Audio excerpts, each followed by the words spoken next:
मोहित, बेटा मोहित, जरा इधर आ ना मोहित बेटा।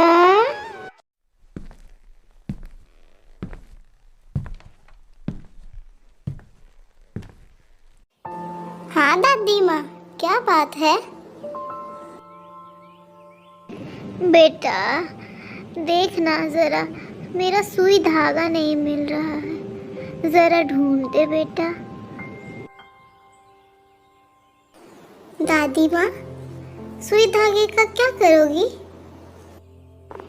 ये देख बेटा, ये कितना फट गया है, इसे ही सिलना है। बिना सुई धागे के कैसे सिलूंगी? दादी हाथ में फटा हुआ ब्लाउज लिए उदास बैठी थी। दादी माँ, ये तो बहुत पुराना है, ये तो घिस घिस कर फट भी गया है। इसे छोड़ो, मैं मम्मी से कह दूंगा, वे आपको नया सिलवा कर दे देंगी। नहीं बेटा, अपनी मम्मी से कुछ मत कहना, नहीं तो वो मुझे 10 बातें सुना देगी। मैं इसी में काम चला लूंगी। मोहित चुपचाप सुई धागा ढूंढने लगता है। उसे गमले के पास सुई धागा गिरा हुआ मिलता है। मोहित ने सुई धागा दादी को दिया और वो सुई में धागा डालकर फटा हुआ ब्लाउज सिलने लगी। मोहित बिना कुछ कहे वहां से चला गया। शाम को जब मोहित के पापा राकेश जी आए तो उसने पापा को सारी बात बताई। पापा, दादी के पास एक भी नई साड़ी या ब्लाउज नहीं है। वो अपने पुराने ब्लाउज को सिल रही थी। पहले भी कई बार सिल चुकी है, लेकिन वो कहीं ना कहीं से फट जाता है। आप उन्हें नई साड़ी ब्लाउज दिलवा दीजिए ना।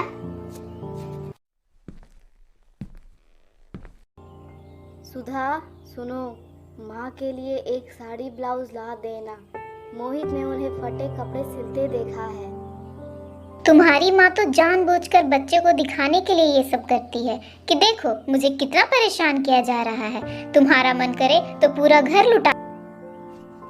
अरे तुम तो बात बात में नाराज हो जाती हो। एक साड़ी ब्लाउज में क्या हो जाएगा? वैसे भी अगर फटा ब्लाउज पहनकर वो किसी के सामने आ गई तो हमारी ही बेइज्जती होगी। अगले दिन राकेश अपनी माँ के लिए एक साड़ी और ब्लाउज का कपड़ा ले आए और अपनी माँ का पुराना ब्लाउज लेकर दर्जी को सिलने के लिए दे आए। 2 दिन बाद मोहित के हाथ से साड़ी ब्लाउज माँ के कमरे में भिजवा दिया।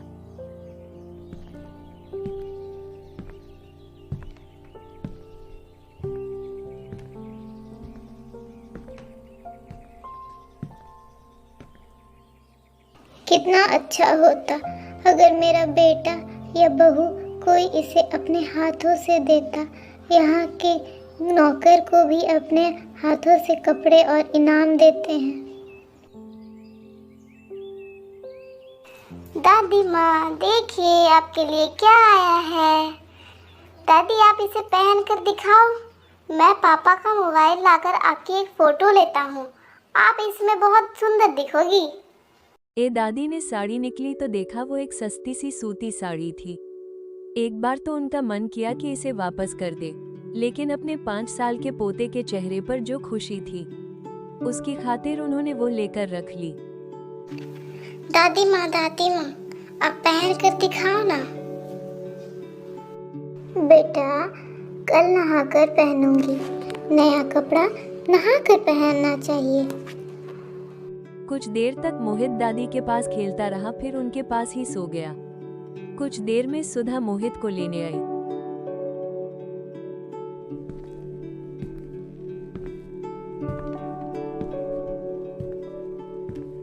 माँ जी, इस बार तो ये आपके लिए साड़ी ले आए, लेकिन आगे से कोई फरमाइश मत करना।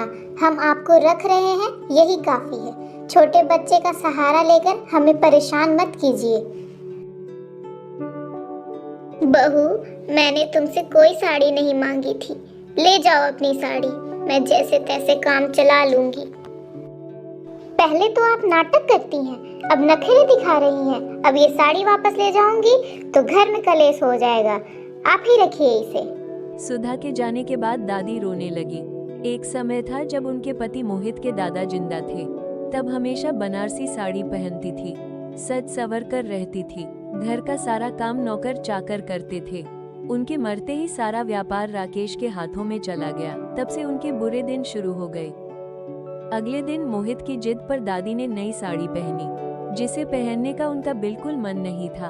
उसके बाद दादी मोहित को लेकर मंदिर चली गई। वहां से दादी वापस आ रही थी, तभी उनकी बचपन की सहेली आभा मिल गई।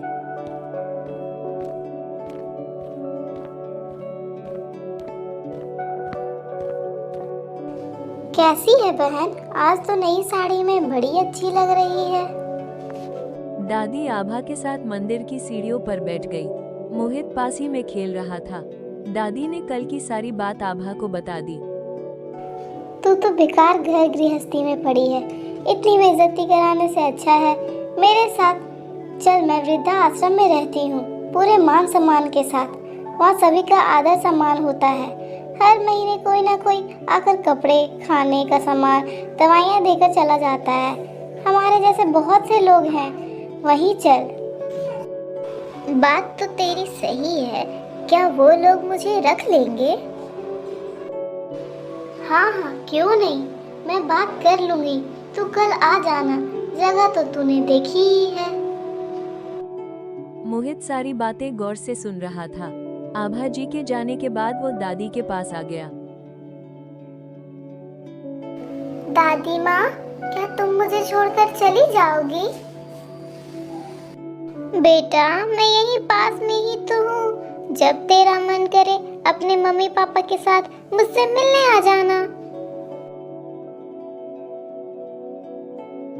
सुधा बहू, मैंने वृद्धा आश्रम जाने का सोचा है। जैसी आपकी इच्छा माँ जी।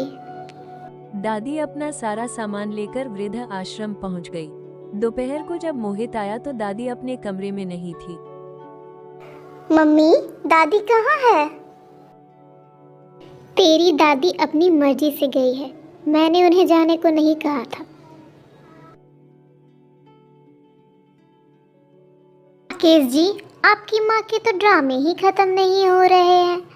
वो अपना सारा सामान लेकर वृद्धाश्रम चली गई हैं।